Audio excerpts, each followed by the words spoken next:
real world? Well, social non-cooperation could be a student strike that shuts down schools.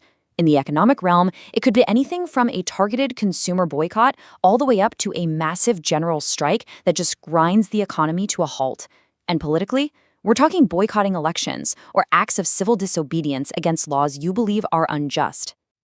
And that brings us to our third and final category, nonviolent intervention.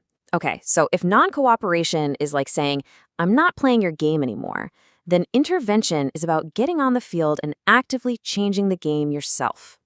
Yeah, so instead of just withdrawing, here you are actively and physically inserting yourselves into a situation. The goal is to totally disrupt the normal flow of things, or even to build new and better systems to take the place of the old ones. The examples here are just wow. It starts with things we all know, like the classic sit-in. But it can scale way, way up to creating your own alternative schools or media outlets. And at its most ambitious, get this, it can even mean creating a parallel government that starts to perform the real functions of a state, directly challenging the legitimacy of the old one.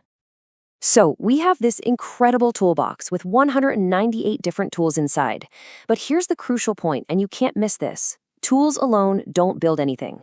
You can have the best hammer and saw in the world, but without a blueprint, you're not going to build a house. You're just going to make a mess. And that's the final piece of this puzzle. It's the one idea that ties all of Gene Sharp's work together. The absolute, non-negotiable need for strategy. As Sharp himself said, you have to figure out what kind of pressure you need to apply before you pick your tools.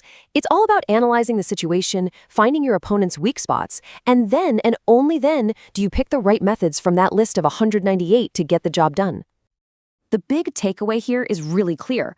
The real power isn't in any single tactic. It's in the intelligent combination and sequencing of tactics, all working together as part of a much bigger strategic plan. That's what turns a bunch of separate protests into a real, successful movement for change. So we're left with this. We've got the toolbox, and it is absolutely massive. But the real work, the true genius, isn't in memorizing a list of 198 tools. It's in knowing exactly which tool to use and when to use it. How do you choose between a consumer boycott and a sit-in? How do you string your actions together to build pressure over time? Answering those questions, well, that's where the art of strategy really begins.